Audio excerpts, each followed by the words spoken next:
Hey guys, it's Nicky and welcome to the StealthShampoo 300 subscriber special. I just want to take a moment to tell you guys before the story that I highly appreciate the fact that you guys like my videos, that you comment on them, and that you always say nice things because I don't have too many haters, and I really appreciate the fact that you all take time out of your day to enjoy my content, and I really truly appreciate it from the bottom of my heart. 300 of you is quite a bit, and to thank you guys today, I have a super long special story. Now, I have a few stories in my life that are sort of like the aces up my sleeve that I won't want to tell until some special moments, and this is one of those stories. It is pretty crazy, so if you want to stop the video right now, go grab yourself some popcorn and enjoy the rest of the video. I will pause for a second for you to do that. Alright, I think that was about enough time, so there's something you should understand before I tell this story. This is going to be the story of my second ex-girlfriend. We will call her Chelsea. And before I actually talk about this, you might be wondering why I didn't tell the story of my first ex-girlfriend, and that's because that's a crazy ball story. It'll probably last something like an hour long, and it's probably the best story I ever have to tell, so I'm going to save that one for later. This one is almost as good. This is my second ex-girlfriend, but I should tell you a little bit about my first relationship first because it is meaning to the story. So, Chelsea was my second ex-girlfriend. My first girlfriend, we will call her Lucy, and I'm not just picking these fake names out of nowhere. I kind of gave it a little bit of symbolism. If you know, or if you play Assassin's Creed Revelations, you beat the story mode. I'm talking about the last piece of DLC that came out. We found out, and spoiler alert, that Lucy was actually a Templar and she was a backstabber. So that's pretty much why I gave my first ex this name, this fake name, because she was a backstabber, and I'm going to talk about that in a second. So first I should talk about how the relationship ended, and pretty much to sum it up, it ended in the most messy way possible. It was pretty much like a divorce with all the proprietary stuff involved, with all the lawyers and going to court and all that stuff. It was absolutely terrible. It was like shit hit the fan, and I was in a white room wearing white clothes with white carpet, and I didn't have any stain remover. It was incredibly terrible. It was the messiest breakup anyone at my age could have gone through, and I hope you guys never have to go through something like that. Although I'm not going to talk too much about the breakup with my first ex-girlfriend because that's a really long story on its own. This is about my second ex-girlfriend, who we will call Chelsea because that is an awesome name. So the way I met her was kind of weird. Me and Kyle one day were at lunch. This was a few years back, and we were going out to get some nachos, and Kyle comes across this girl who he obviously knows and stops to talk to her for a second, and I look at her and I'm like, wow, she's kind of cute, but all I can really think about is how I really want some nachos because I was really hungry that particular day. So he finishes talking to her, we go off, get our nachos, and I thought that was pretty much it. But later on that week I managed to meet her again. I can't remember the situation in depth really, but it was in the hallway I think, and I only talked to her for something like 5-7 minutes because we had a class right next to each other. We were leaving, and she comes up to me and she's like, hey, aren't you that guy Kyle was with the other day? And I'm like, yeah, and I start talking to her for a second. And this is why I called it kind of weird, was because I was able to get her number in that 5 to 7 minute time period where I talked to her for the first time. And to this day, I cannot replicate the amount of skill I demonstrated in that conversation to get a girl's number that quickly. That's like, I'm not a player or anything. That is completely unheard of, and I don't think I'll be able to ever do it again. But she seemed really into me for a little bit.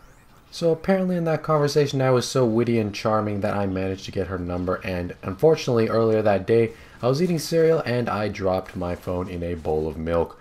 And that is not a good idea, so I had to leave it at home and dry it, and I'll do all these trick stuff to get your phone back working because it was spazzing out.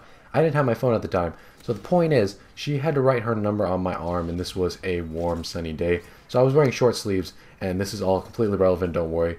I had to go home with my friend Ron, who is no longer my friend, and I will tell you why in a second.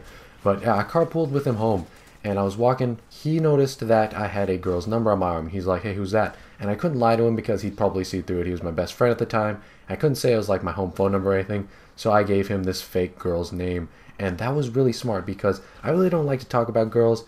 I don't really like brag about them or mention that I even like a girl to anyone. Even my friends can tell you this and confirm this. So I was just telling him this fake name, didn't think anything about it, and I just moved on. So I talked to Chelsea a little bit over the phone, and she got a lot more into me. But little did I know during this time that Ron was playing recon for my ex Lucy, and that was just all bad. So they both kind of backstabbed me, and Lucy was getting all the information from Ron about things like how I was talking to other girls, and I wasn't texting her back because I dropped my phone in cereal milk, and it was just all bad because she had all this information on me that I didn't know, and she didn't appreciate the fact that I was talking to other girls. Now typically that wouldn't be a bad thing because she broke up with me, but for some reason just the way she's wired, maybe she's just super crazy or something. Actually, I can confirm that she's super crazy. And she pretty much didn't want me to talk to other girls. So, Ron told Lucy that I was talking to this other girl. Luckily, I gave Ron a fake name.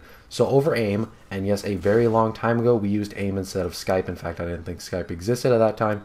Anyway, Ron gave Lucy this fake girl's name that I told him, and for a little bit, my ex just harassed this fake girl that I was talking about. I kind of knew this fake girl. She was actually a real girl, but I didn't really talk to her too much, and as Lucy tried to interrogate her, she had no idea what was happening. So pretty much Lucy had no clue who I was actually talking to. I didn't tell Ron, and I eventually was like, dude, screw off, because he wasn't being like an actual friend. That's not what friends do, and my life just kind of went on.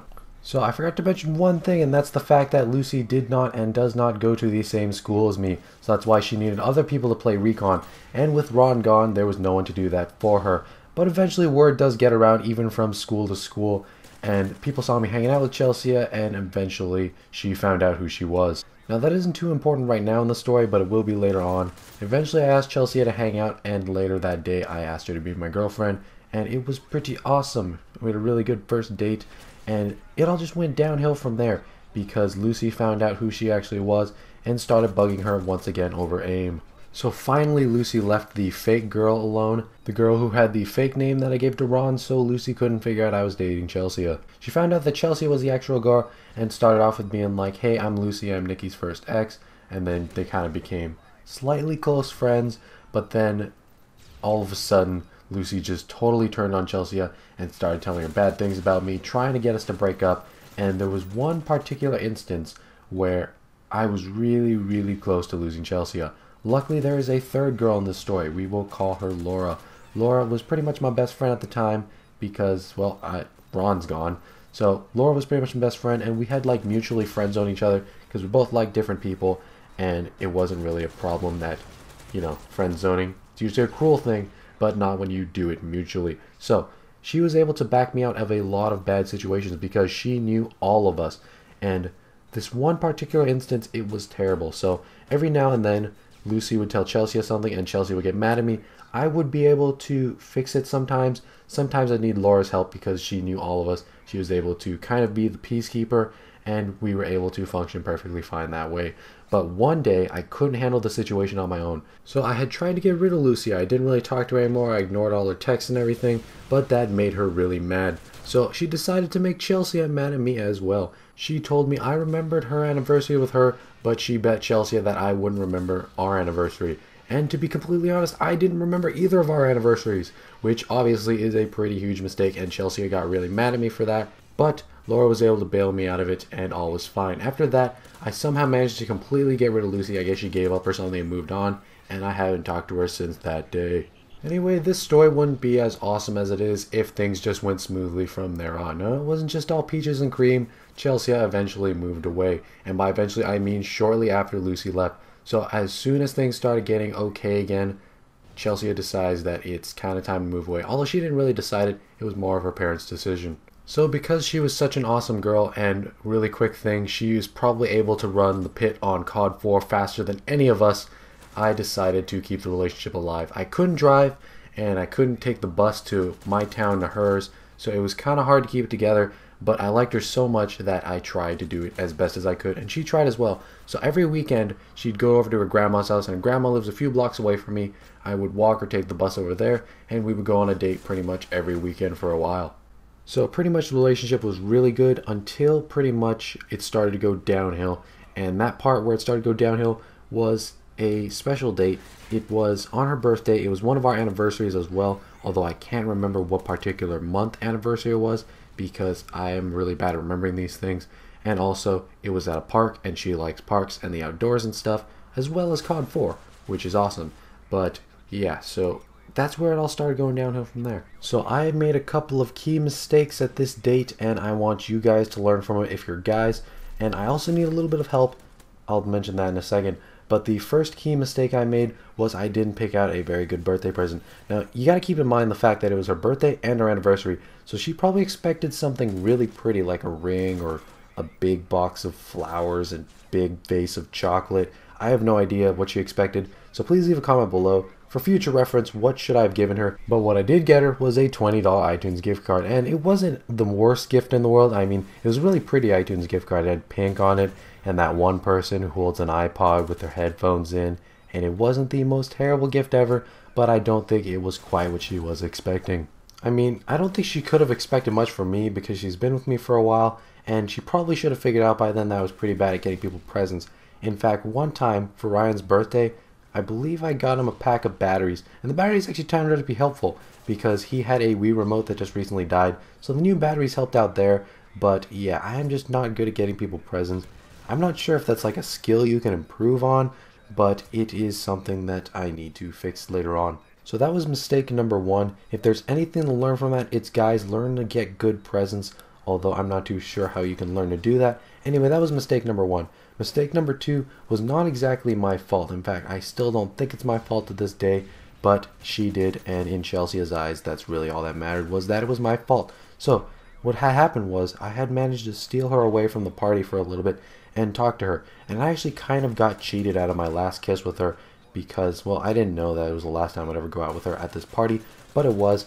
And what happened was, if you know me, I am not able to throw things. In fact, I've never taken a sport in my life that includes actually throwing objects. I've done archery, golf, swimming, but nothing that actually includes throwing things like a football or a baseball or anything. So what had happened was I was sitting behind, I think it was this tree with her, and her little cousin managed, I can still see it to this day, it's the most vivid memory I could have, this cross-map water balloon headshot on her from what seemed to be like 40 feet away, just hit her in the head. Her hair was curled this day, and her hair and clothes just got all wet, and she got so mad at her little cousin. So what she did was bring a bucket of water balloons over to me and said, Nicky, you got to get him back.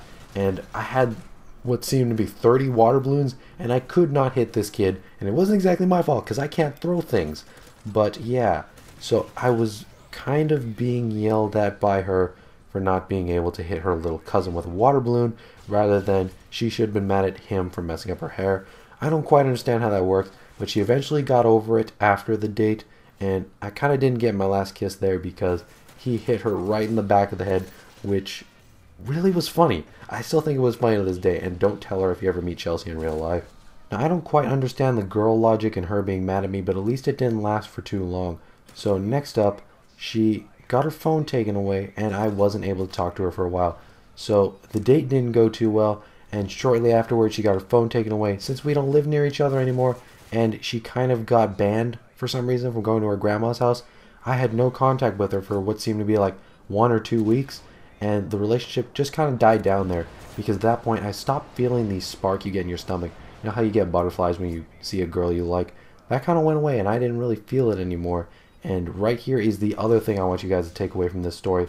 It's sort of a moral, and first off, I have a few pieces of advice that I've gotten from different people. Now, I do believe that these are both good pieces of advice if applied correctly, so don't take it as this piece of advice is bad or this one's good. I think these both can be applied to be efficient pieces of advice, but the first one was in a completely different time period, long time ago. I was eating dinner with Kyle and his parents, and this was a little bit before Christmas, and Kyle's mom was talking about how Kyle's sister's boyfriend just recently broke up with her right before Christmas, and that's really messed up. So pretty much the piece of advice Kyle's mom gave to both of us was that don't break up with girls, let girls break up with you. So that doesn't mean just be a jerk for a while. You just kind of let the relationship die down. Don't let it work. And whether or not you think this is a good piece of advice, I don't know. You can let me know down in the comment section below. But unfortunately, in the end, this is the piece of advice that I followed. There is a second piece of advice, and this came from my friend Adam. It was a rainy day shortly after the birthday party. This was during the time where I couldn't talk to Chelsea at all. We were playing Through the Fire and Flames on Guitar Hero 3 on Expert, and I was playing the frets. Adam was doing the strumming, and pretty much we were able to get through the song that way. It was pretty incredible.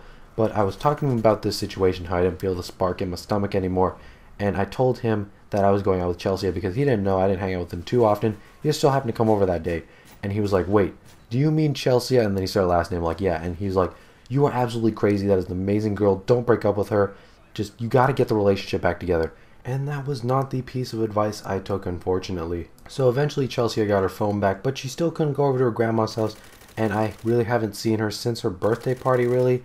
and there it just started dying down, and I let it die down. I'm like, you know, I really don't want to go out with her anymore, but I just want to cut it off because it's not her fault she can't go to her grandma's house.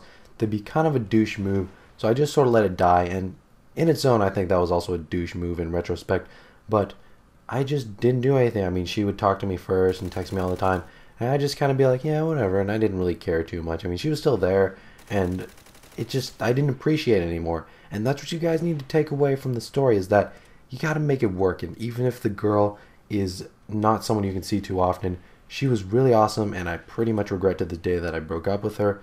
Actually, I didn't break up with her. She broke up with me because I took Kyle's mom's advice, and I really could have just prevented it. And shortly after she broke up with me, I was like, well, whatever. But as time progressed, I was like, wait a minute, I kind of want her back. But it was kind of too late. I think she found a new guy a little bit after, and it just really sucked that I had given up so easily. So let this be a lesson to the rest of you, or if you have a similar story, you can let me know down in the comments below so I can share your pain, because it's really kind of sad when you lose someone who, it wasn't really her fault that we had this distance. In fact, I'm pretty sure if it was up to her, she would live next door to me. But yeah. And that's pretty much all she wrote. The story ends there. The first gameplay that you saw, by the way, was a little bit of a clan match. It wasn't an organized clan match, but these guys were pretty cool, and we had nice conversations in the lobby. Unfortunately, some of these guys were using Dead Man's Hand, which is bad. Don't use Dead Man's Hand. I absolutely hate it. I feel like punching a window every time I see someone using Dead Man's Hand. The gameplay you're watching right now is a little bit of World at War. I'm defending this top area on Dome because this is my area. This is my map. I absolutely love this map. We're using the Type 100 because it is one of the best submachine guns in this game and one of the best submachine guns to ever been created. But thank you guys for watching. I hope you guys enjoyed the commentary. If you did, leave a comment down below. Let me know how it did. Leave me some feedback so if I ever tell another ex-girlfriend story, I can make it even more epic. And once again, I truly thank you guys for 300 subscribers because I wouldn't be making these videos if I was just talking to a wall. So the fact that I have a little bit of interaction with you guys is highly appreciated. In fact, if you want to follow me on Twitter or play with me, please add the new PSN StealthShampoo. I will play exclusively with subscribers on that account pretty much. And the Twitter is for talking to me, getting updates on the channel, and any other thing you might need to know. I don't tell very many stories on my channel, but if you guys would like me to, if you have any other story suggestions besides ex-girlfriend ones, you can feel free to leave them in the comments section below, and maybe sometime in the near future I will address them. I hope you guys enjoyed this gameplay. This was a short kill streak on World at War that finally ended because some idiot was using martyrdom, which is also very annoying. So thank you guys for watching. Two of my older videos are going to pop up on the screen in a second. Thank you once again for 300 subscribers. My name's Nicky. I appreciate it. Thanks for your time, and I will see you all some other time. Can you confirm a visual? Oh, I see him. There he is. He's sitting in the door. He's sitting with... Can you murder him? Holy shit, that was loud. Oh, I hit him. He got hit, yeah. He's panicking. He's panicking. I don't know what he's doing. Well, everyone runs smoke. There's no way around it except to use it yourself. Oh my god! They killed Joe! Joe! Oh, man.